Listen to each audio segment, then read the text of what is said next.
August 14, 1971. A Sunday morning in Palo Alto. The air is still.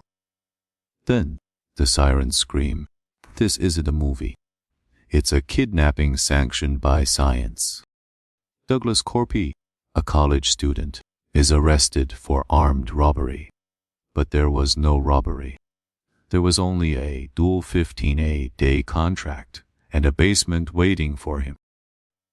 Welcome to the Stanford County Jail, a makeshift hell built in a basement. This wasn't an experiment, it was a stage, and the actors were about to lose their souls.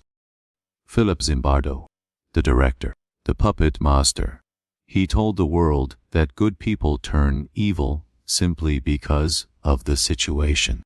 He called it the Lucifer effect. For 50 years, this has been the gospel of psychology, the unexpected truth that we are all monsters in waiting. But today, we look at what they didn't tell you. Today, we dissect role internalization. The moment the mask grows into the skin, this isn't just history. It's a warning about your own identity. You think you have a personality. You think you have a true self. You don't. You have a wardrobe, and you're currently wearing a costume you didn't choose. Act 1. The architecture of the void. To build a monster, you must first delete the human. Zimbardo didn't just give them roles. He gave them dehumanization kits, chains on ankles to remind them of their bondage, even in sleep. Silver aviator sunglasses, to eliminate eye contact, to kill the window to the soul. If I can't see your eyes, you aren't a person. You're a variable. This is the cognitive reversal. We assume behavior follows character. It's the other way around. Action creates the actor. Names were banned. Corpy was prisoner 8612. When you remove a name, you remove a history. You create a vacuum, and nature abhors a vacuum. The first night was quiet, but the silence was a lie. The guards were waiting for permission, and Zimbardo was about to give it. Here is the first inconvenient truth. Zimbardo didn't just observe, he coached. He told the guards, you can create boredom, a sense of fear. We have total power. The sociologist Erving Goffman argued that social life is a theatrical performance. We aren't being ourselves. We are performing ourselves for an audience. Deva Shellman, the most brutal guard, nicknamed John Wayne, he wasn't a sadist. He was an actor. He later admitted he was conducting his own experiment to see how far he could go. By the second day, the internalization began. Prisoner 8612 had a nervous breakdown. He screamed.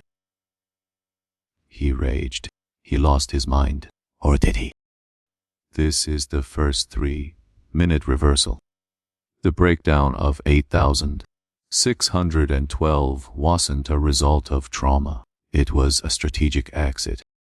Years later, Corpy admitted he faked the breakdown. Why? Because the researchers wouldn't let him leave. He had to perform madness to regain his freedom. This wasn't science. It was a scripted drama where the prisoners had to find a way to escape the script. But the guards, they loved the script. Why did the guards stay? This brings us to a concept deeper than Zimbardo's evil situation: identity leadership. Alex Haslam and Stephen Reicher, two psychologists who actually bothered to challenge the SPE, argued that people don't slip into roles automatically. People adopt roles only when they identify with the group and believe the cause is worthy. The guards weren't becoming guards. They were becoming Zimbardo's elite squad. They were collaborative, creative artists in a theater of cruelty. They did it for the science. They did it for the director.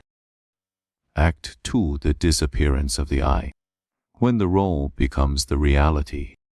In psychology, we call this role taking, but there is a point of no return called role merging, where the person can no longer find the exit to the stage.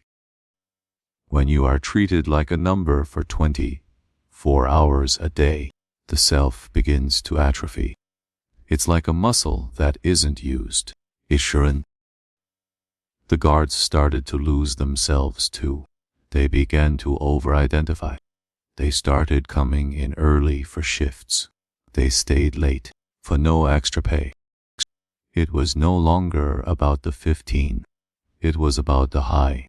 The intoxicating hit of absolute power over another human life.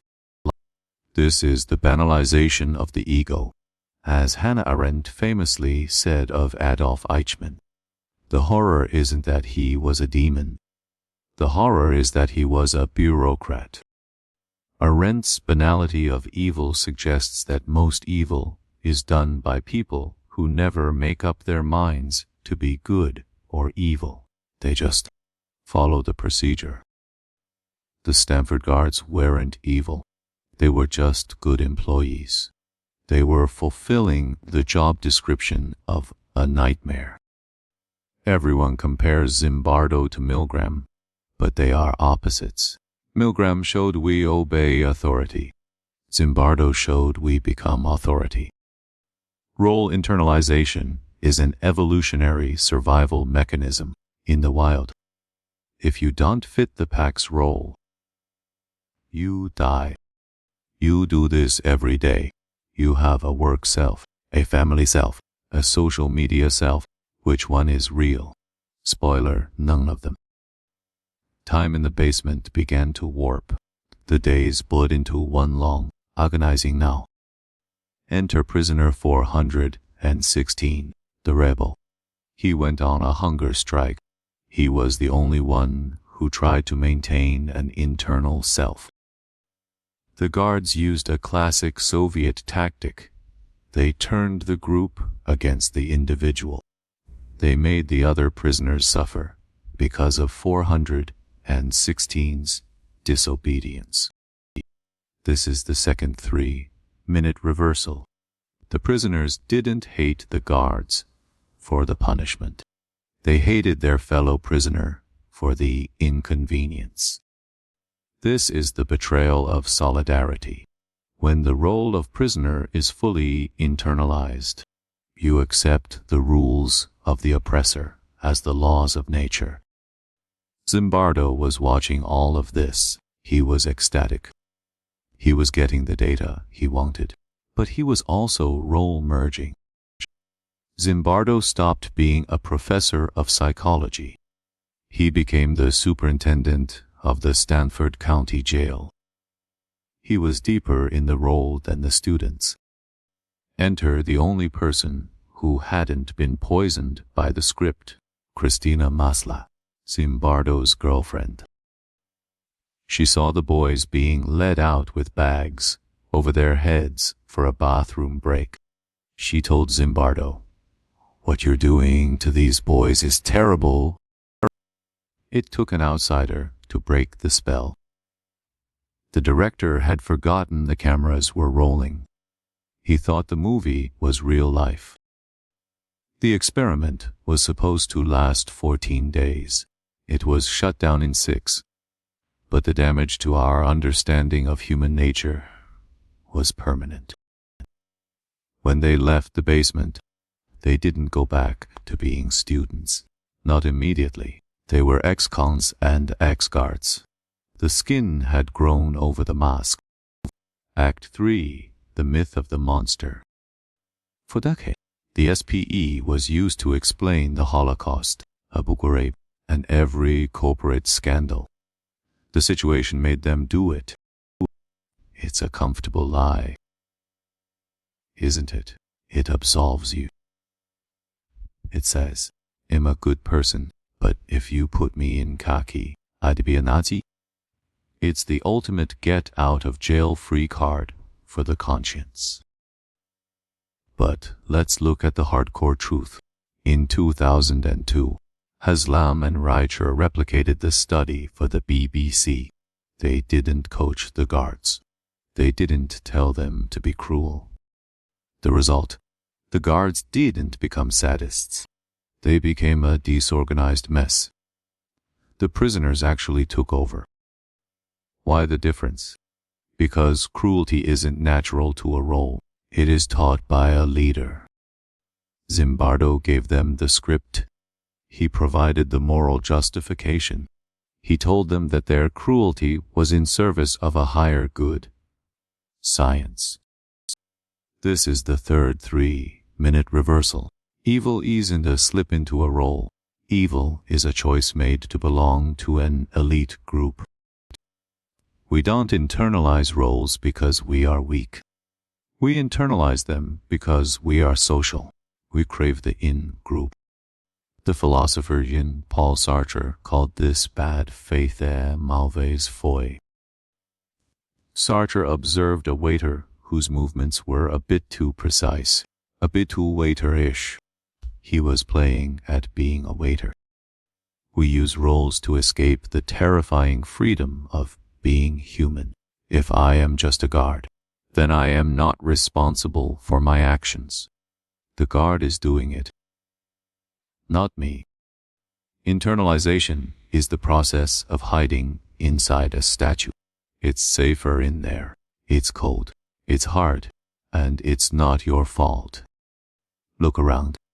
You are surrounded by people in bad faith. People who have swallowed their scripts so deeply they've forgotten they ever had a choice. Social media is the new Stanford prison. We are given roles: influencer, troll, victim, hero, and we perform them for the likes. The 15 a day of the digital age. The algorithm is our Zimbardo. It rewards us when we play our roles with enough cruelty or drama. It coaches us to be the most internalized version of our digital mask. The boys of 1971 were just the pioneers. They showed us how easy it is to replace a soul with a job description. So, how do we break the cage? How do we stop the internalization? It begins with the refusal of the script, the realization that the situation is just a set, and you can walk off the set whenever you want. Goffman argued that we have no true self behind the masks. We are just a bundle of roles. But that's the unexpected liberation. If you are a bundle of roles, you can choose which ones to play. You can be the director of your own drama. Don't let the basement define the man. Don't let the cocky define the heart. Zimbardo became famous by selling us a version of ourselves that is inherently broken. He sold us evil because evil sells books. But the hardcore history shows that we aren't naturally anything. We are whatever we decide to identify with. Role internalization is a choice. It's a daily surrender. And you can stop surrendering at any moment. The basement is gone. The cells are gone. But the Lucifer script is still running in your head. What role are you playing right now? Are you the good employee, the loyal partisan, the cynical observer? Strip away the title. Strip away the number. Strip away the uniform. What is left? If the answer is nothing, then you are in danger. Because the world has plenty of uniforms waiting for a vacuum like you. The Stanford Prison Experiment wasn't a discovery. It was a warning. Not about them, about you. History is a mirror. Psychology is the light. Use them both, or stay in the basement. I'm Psyche of Power. If you want to see the world without the mask, Stay tuned. Like, subscribe, and tell me all. What role have you outgrown? The performance is over. Class dismissed.